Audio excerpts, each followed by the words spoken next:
Hello mga ka-DIY at welcome back sa YouTube channel natin. Bali, meron tayong isi-share sa inyo. Bali yan, meron tayong i-repair nito, bagong luma.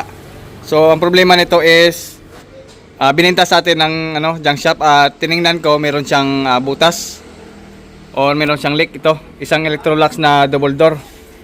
Yan, so no pros ito mga ka-DIY. Yan no pros. Yan, chinek ko na ito lahat. Yan. Meron naman dalawang screw dito. Yan, tinanggal ko na yung mga screw niya. Tapos dito sa loob, chinek ko yung mga pan stack up. Kasi sabi ng bumili nito is matagal na itong natambay o na stack up na. Pero gumagana pa yung pan niya, Tapos yung ilaw, hindi ko lang alam kung gumagana pa yan. Tapos ito naman, chinek ko dito sa loob.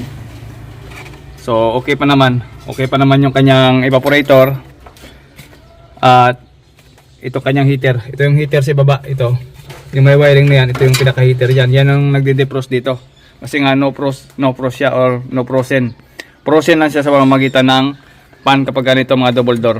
Tapos dito na sa ibaba naman, yan, na-check na natin to. Meron siyang circuit board dito. Ito yung operation niya sa board. Bali, hindi siya inverter pero ang gumagana sa kanya, ang napapagana is yung board. Board din ang dumadala nito. Ayan, bali, no pros na hindi siya inverter. Ayan, so yan. Bali, kompleto pa yan. Ito yung kanyang yan, ito Electrolux. Tapos ito naman yung kanyang sa ilalim natin yan. Kompleto pa naman siya. Tapos ito naman ibang accessories niya. Yan, sa ilalim. Yung mga box, kompleto pa. So, bubuhayin natin to. So, ito ay gumagana ng compressor tapos hindi siya lumalamig. Tinanggal ko ng mga ka-DIY para mas mabilis ko ma-explain sa inyo. Ayan. So, dito naman wala tayong problema dito sa evaporator kasi na-check ko na yan, okay naman. Okay yung heater, may reading tayo sa heater. Nasa 400 ohms ata yung reading nito. 430 something. Okay pa yung kanyang heater. At dito naman, itong kanyang sensor, defrost sensor natin, okay pa naman to. Chinek up na natin. So wala na tayong papalitan dyan. Troubleshoot na lang natin mamaya. Yan. So goods na tayo sa taas, wala tayong problema. Dito sa board naman, ang ginalaw ko dito is itong kanyang optocoupler at saka ito. Ang kapasitor nito lobo, pinalitan ko. Yan Yan, pinalitan ko yung kanyang kapasitor tapos itong ating optocoupler. Yan. Or ito, opto. Yan lang pinalitan ko. Okay pa naman yung fuse at okay yung supply. So, una ito hindi gumagana, ngayon is gumagana na siya. Pero ang problema naman hindi siya lumalamig. Wala atang preyon ito. Or naubusan ng refrigerant. Titingnan natin. Bali, ganito na siya pero para mabilis lang natin i-troubleshoot at ituro sa inyo kung paano mag-troubleshoot na hindi lumalamig pero umaandar yung kanyang compressor.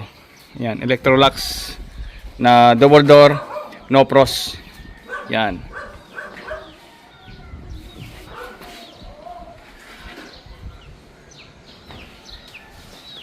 Okay, so doon tayo sa likod mag-troubleshoot at papakita natin sa inyo na gumagana siya. Bale, pinihit ko na yung kanyang thermostat, ito. Pinihit ko na yung thermostat niya para mag-on yung compressor doon sa ilalim. Okay, so dito tayo sa likuran. So, ipatalikod ko lang muna para makita nyo rin. Yan, bali, pinatalikod muna natin at dito tayo sa baba mag-troubleshoot. Ito naman yung kanyang compressor mga ka-DIY. So, na-check na natin to, gumagana yung kanyang compressor at sobrang kalawang na. Ayan kung mapapansin nyo, sobrang kalawang na dahil sa tagal nang na-stack ito. Pero na-testing natin na good naman yung kanyang compressor at umaandar. Ang problema lang, hindi siya lumalamig at may mga ngat-ngat na rin ng daga dito sa mga wirings niya. Yan, so papagandahin natin to mga ka-DIY. Gagawin natin to. So, lagyan muna natin ng clamp meter dito sa sa line 1 niya. Lagyan natin ng clamp meter para alam nyo rin na gumagana talaga yung compressor. At dito mga ka-DIY, yan. Bali, nilagyan na natin ng access valve to kasi chinek na natin to. Para mas mabilis ko lang maituro sa inyo. At hindi umaba yung ating video kasi sobrang haba talaga kapag ako mag-explain ng mga repair. Gusto ko talaga mga ka-DIY yung nanonood sa akin is magkaroon din ng idea at matuto talaga. So wala na pala itong pito. Okay, so open na siya. Tapos dito naman is lagyan natin ng clamp meter para alam nyo rin na ang compressor natin is gumagana at hindi siya lumalamig. Kasi nga, yan, tanggal na ito, hindi na talaga lalamig yan. Pero papakita ko sa inyo na ito ay may leak. At yung leak nito mga ka-DIY ay malalaman nyo kung saan kasi mamaya ituturo ko sa inyo. Ngayon, lalagyan natin siya ng hangin para ma-troubleshoot natin kung saan talaga yung leak. At may turo ko sa inyo ng mabuti at magkaroon din kayo ng idea doon sa mga baguhan ng mga teknisyan na gumagawa ng mga refrigerator or nagpa-practice pa lang. Okay? So lagyan natin ng clamp meter. Okay, ito naman yung aking clamp meter or AC clamp meter. So AC at saka DC. So dito tayo sa AC. Ayan, kung napapansin nyo, nakauna yung ating clamp meter at sinabit ko dito sa isang linya sa pinakataas doon sa OLP or overload protection natin na papunta ang connection ng ano dito OLP or yung starting relay. So doon tayo nagkabit na isang wire sa OLP or overload protection. So ngayon is testing natin. Lagyan natin dito. Yan. Hapon na ito mga ka-DIY. Hapon na yung vlog natin. Okay lang. Aabot pa naman yung ating solar. Kayang-kaya ng ating solar yan. Ano? Yung load natin ngayon is 178 watts. Dadagdagan natin mamaya yan. Okay. So power on natin dito. Yan. Yan o. Umigop siya ng hangin. Umana siya 0.8 or 0.9 kapag wala siyang preon or wala siyang load. Yan. 0.8, 0.9. Dito. Narinig nyo? Yan. Dito yung singaw. Yan. Tip sa mga baguhan, mga ka-DIY na mga technician, pagka ganito may design, meron siyang ganito. Pagka matagal na or may kalumaan na yung rep, dito yan. Lagi dito yan yung ano niyan. Lagi dito yung kanyang butas or leak or dito. Pakita ko sa inyo. Dito sa ilalim ng pinto, meron yan. Minsan dito nag-curve. Minsan dito yung butas niyan or minsan dito. Dito, banda. Pag sa evaporator naman, dito sa bandang likuran, dito yan, na side. Or minsan dito, na side. Ang leak pag evaporator. Pag mga condenser naman, tinuro ko na kanina, mga dito yan. Sa mga pinasukan or doon, sa pinakadulo or dito. Yan. Or dito. Or minsan dito, yung mga leak pag condenser or dito. At sa mga double door ng kagaya nito, madalas dito. Dito. Yan, narinig nyo? Yan o. Yan. Yan, mabaho. Yan o. Tanggalin ko lang ito. Kaya binuksan ko kagad para makita nyo rin kung paano tayo mag-troubleshoot. Marami na ako na-solve na ganito talaga problema niya. Kaya ngayon alam nyo na kung may problema yung mga leak. Huwag nyong palagpasin ang area nito. Bubuksan ko to mga ka-DIY at titingnan nyo. Okay, ito siya mga ka-DIY. Buksan natin. Yan. Okay, nahulog.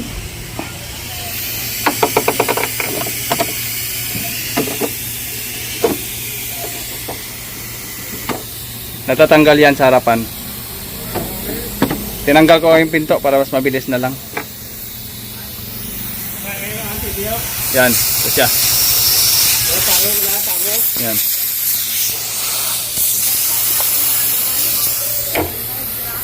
Ay. Oo. Okay mga ka-DIY, so proceed tayo sa ginagawa natin kanina. Bali, dito tayo na part kasi may doon nagdala ng TV kanina. Meron pumasok dito kanina na TV. So dinala. So kaya natigil tayo sa vlog. So ito mga ka-DIY, yung tubo na to, yan o. Yung tubo na yan, yan yung ating condenser, yung napapainit. Condenser side pa ito. Bale, ang purpose nito para hindi mag-moist yung ating pinto. Okay, so on muna natin uli dito sa likod. Yan. Okay na. Yan o. Yan. Yan.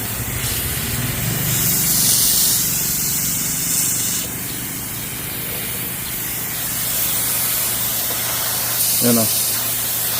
Sobrang lakas na ang hangin.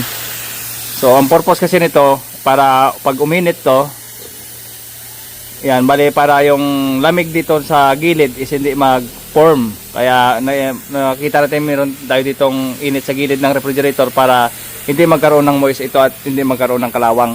Yun ang purpose ng evaporator ng ating condenser, para masuportahan yung init ng gilid. Yung ganito. Yan.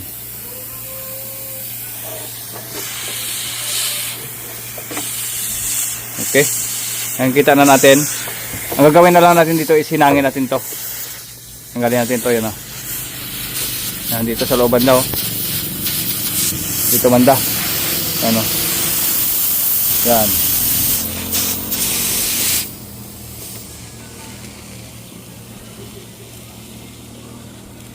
Okay, so hinangin ko muna mga ka-DIY. So paghinang kayo ng ganito, linisin nyo muna. Tapos pagkatapos na hinangan is pinturahan na lang natin. Yan, ito yung purpose niya para uminit ang side nito at hindi magkaroon ng moist. So yun lang. Hinangin ko lang muna to.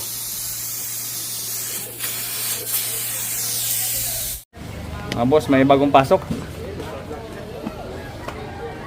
Boss, kaway. Hello.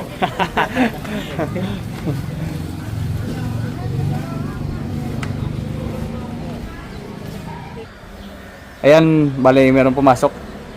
3.55. Ngayon lang, yan o. 3.55. Tapos yun, isa.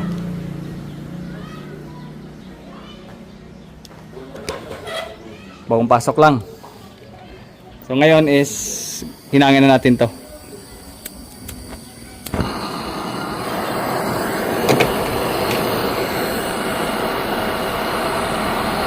Pagka metal, kailangan may flux ganito. Flux. Okay?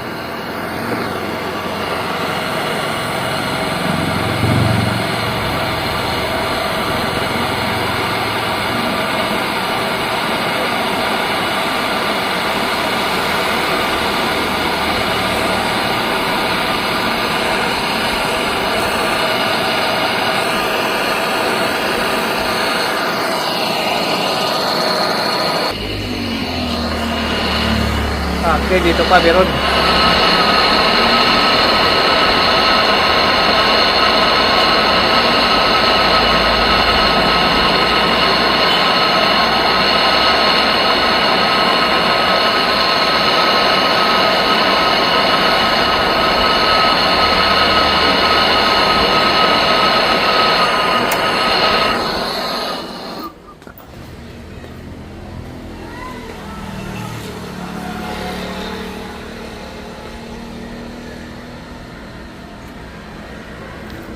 Okay lang mga ka-DIY, wala na siyang butas.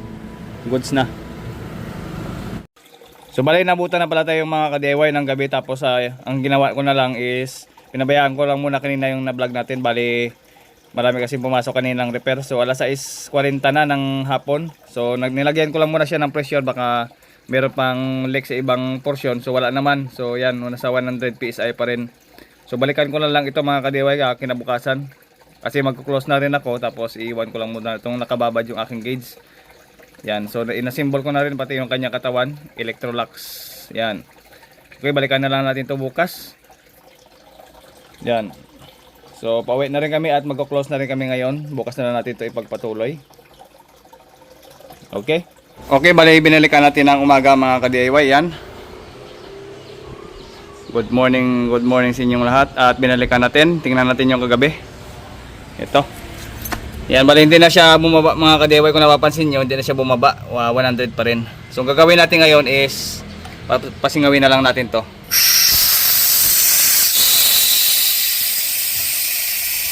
Yan, so lagyan na natin ito ng pito. Tapos i-vacuum na lang natin. So bali 134A yung ating refrigerant.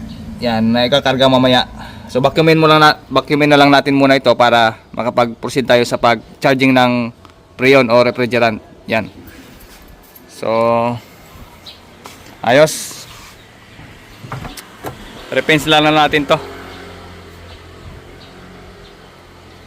Okay.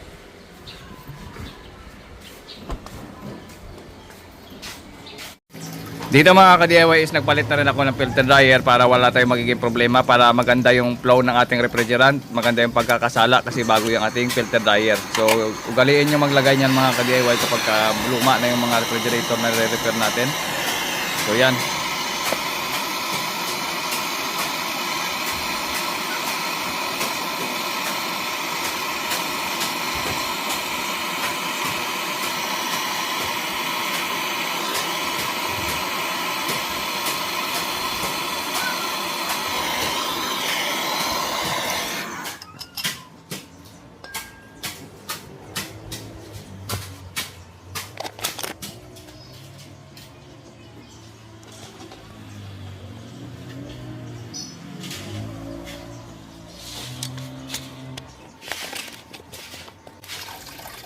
Okay, saksak natin yung unit mga ka-DIY. Paanda rin natin yung unit kasi magpapahigop tayo ng flow. So yan, tapos yan, flushing konti. Tapos ilalagay natin yung takip dyan sa ating access valve. Yan. Sa charging line natin, doon sa access valve, nilagyan natin ng takip para makapaghigop tayo habang gumagana yung ating refrigerator. Ang motor niya is dito tayo magpapahigop ngayon sa kanyang kapiliary. Yan, maliit na tubo na yan. Yan ang kadugtong ng ating filter dryer. So dyan tayo maglalagay ng flow, papahigopan natin. Doon sa mga bago lang naman ito mga ka-DIY. Yan, kung napapansin nyo, unti-unti lang hanggang sa maubos niya yung flow na kakahigop ng ating kapiliary. Pagkatapos pala mga ka-DIY ng pahigop ng ating flow is pwede na nating i-power off yung ating compressor o pwede nating patayin yan. Ayan. Sunod natin gagawin mga ka-DIY yung capillary tube, yung maliit na yan na tubo, i-connect na natin dito sa ating filter dryer sa pinakaulihan. So yan, kinonect na natin, tapos ang gagawin natin is hinangin na lang natin yan. Yan kasi ang pinakahuling proseso o pinakahuling gagawin natin sa paghihinang o pagdudugtong. Pagkatapos nyan is pag makabit na natin yan, pwede na tayong mag-pressure or para mag-elect testing na. Pwede natin elect testing na pag yung ating mga pinaghinangan, pwede natin elect test. Yan, para malaman natin kung sa mga pinaghinangan natin is wala tayong leak. At proceed na tayo niyan sa pagkatapos ng leak testing, proceed na tayo sa pag-vacuum. After ng pag-vacuum, sunod naman natin is pagkarga na ng refrigerant. So ganun lang kadali mga ka-DIY magawa ng mga refrigerator. Napakasimple at napakadali lang. Mas mainam mga ka-DIY sa mga nag-uumpisa, is manood muna kayo ng mga tutorial. At gusto ko talaga mga ka-DIY na kayo ay matuto rin at hindi lang yung manood lang, kundi talagang pwede nyo itong sundan or gawin.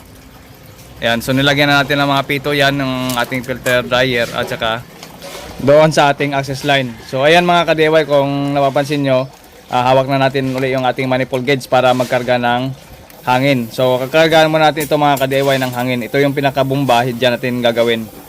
So ang gagawin natin is doon tayo mag-pressure sa red, sa high pressure side sa ating manifold gauge. Yan, so nilipat ko muna yung blow, temporary lang muna yung blow na hose. So yan, sa bomba ilalagay natin dyan yung yellow na hose. Yan, ilalagay natin yung yellow na hose dyan sa bomba ng ating DIY compressor para magkaroon tayo ng hangin. Yan, yan.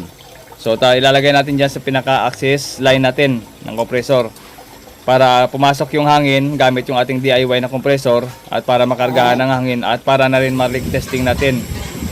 At kung napapansin nyo, maangat na yung ating manifold gauge para masukat natin kung ilang pressure ang pumapasok sa loob ng refrigerator. Kahit mga at least 100 PSI lang, makakadetect na yan ng leak kung meron pa tayong leak talaga. At least mapasukan na natin ang pressure at malaman natin na meron pang leak yan, pwede na natin hinangin. At kung wala namang leak mga ka-DIY, mas maganda kasi wala na tayong hinang o hindi na tayo maghihinang pa. Yan ay for testing lang, na pang checking lang natin sa mga ginawa natin ng mga paghihinang. For purpose niyan is pang checking lang talaga. Yan, at least 100 PSI lang, okay na yan yung kargang yan. Nakaka-detect na yan ng leak. At pwede na natin yang sabunan, lagyan ng sabon. Yan, kung napapansin nyo, nilalagyan ko ng sabon. Yan, liquid na nilagay natin sa spray. Yan, para ma-testing natin kung may mga bula na lumalabas, ibig sabihin may leak pa yan. Yan, 100 lang at okay na yan yung ano natin. Pwede na natin yang i-vacuum. Yan, pasingawin na lang natin ito mga ka-DIY. Yan, kasi wala naman tayong ma-detect na leak or hindi naman siya nagbubbles yung mga pinaghinangan natin. Ibig sabihin walang leak yun, walang bubbles. Yan, ginagamit natin yung liquid na sabon para ma-detect natin na sa mga bubbles lang. Kung may bubbles, ibig sabihin may leak. So balik naman tayo sa prosesong paghihinang. So wala naman, tabi na lang natin yan. At itong sa red side natin is close natin yan. Tapos itong sa low side naman natin is i-open natin yan. So ito yung buga, ito naman yung higop. Diyan natin ilalagay sa higop naman kasi magbabacuum tayo ngayon. Yan, vacuum naman natin. Tapos next, ang kulay blue naman ilalagay natin sa low side natin, ilalagay natin yung blow na hose dun sa ating access line ng compressor.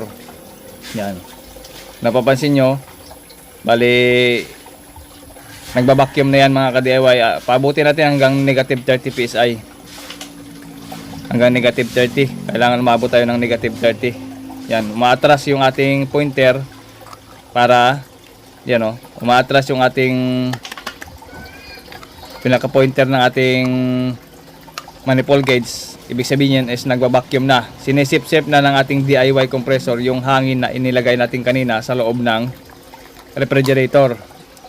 Kailangan matanggal yung hangin na yun mga ka-DIY para purong refrigerant ang pumasok sa system ng ating refrigerator at hindi siya mag-clog at hindi magkaroon ng problema yung system. So dito mga ka-DIY is binalikan muna natin. Yan, binalikan natin at up this 2 hours na ito nakababad. So yan, naka-negative 30 PSI na. I-close na natin yung ating manifold gauge.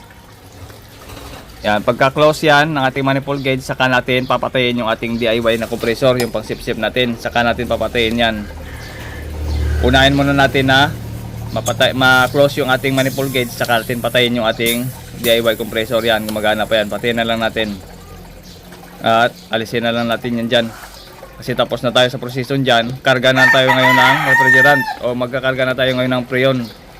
Itong yellow natin na hose, ilalagay natin dito sa ating tangke. Bali luma na pala yung tangke mga ka-DIY, pero yung Freon dyan is marami pa tayong refrigerant na laman yan. Kasi yan is bininta lang sa atin na merong laman. Yan, ang brand nito ay Max. Maganda yung refrigerant mga ka-DIY na Max. Para sa akin lang mas maganda itong Max nito kumpara sa mga Solpron at saka sa ibang brand. Max talaga maganda gamitin sa mga uli ng refrigerant. Ayan, so ang gagawin natin is buksan natin tong sa high side natin para mapalabas yung yung hangin doon sa tubo. Tapos dito natin ipasok naman sa low side natin o sa kulay blue na hose yung refrigerant. Yan, kargahan natin unti-unti lang. Yan, hanggang sa pumasok yung refrigerant.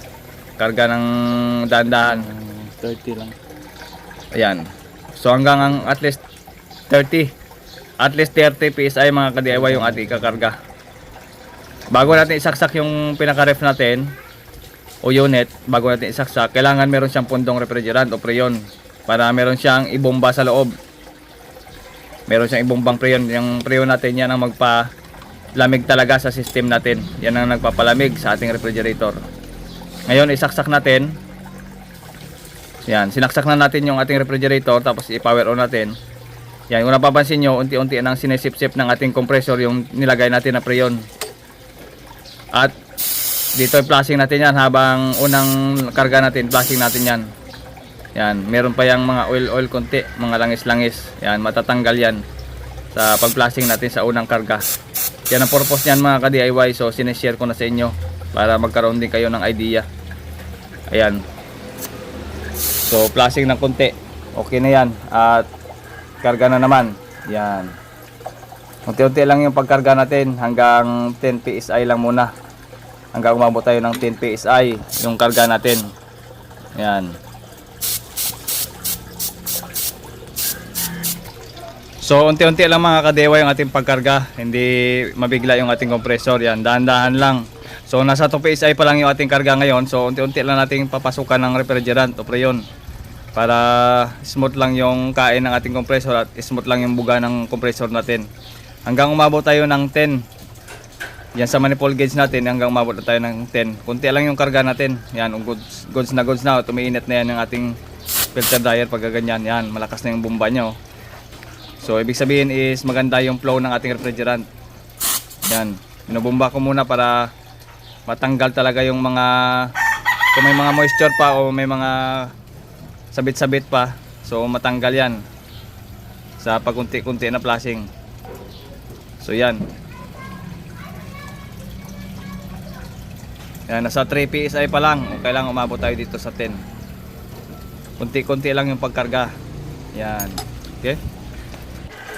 So ayan mga ka-DIY, bali nilagyan na natin ito ng lalagyan natin ng pan-temperature para alam na natin. Kasi dito sa space natin is medyo masikip na. Kaya dito na lang ginamit natin yan Yan, yung para sa temperature para alam niyo rin. So nasa 32 yung ating ambient temperature. Yan, 32 degree. So pasok natin dito sa loob. Ilalagay natin sa loob ng rep para alam niyo rin na yung rep natin kahit nakasarado is lumalamig. Yan, nilagay ko doon, inipit ko lang muna doon sa pinaka ilalim. Yan, sa labasan ng lamig. Sa 32 yung ating ambient kanina is titingnan natin yan, bumababa na yung temperature. Ibig sabihin kapag bumaba yung ating temperature is goods na yung flow ng ating refrigerant. Pagkalipas mga ka-DIY ng 10 minutes, ito na yung temperature, 6.5 na kagad. Ang bilis lang talaga lumamig. Tapos yung karga natin mga ka-DIY is nasa 10 PSI lang. So ngayon is nasa 9 PSI na lang siya. So yan, 9 PSI.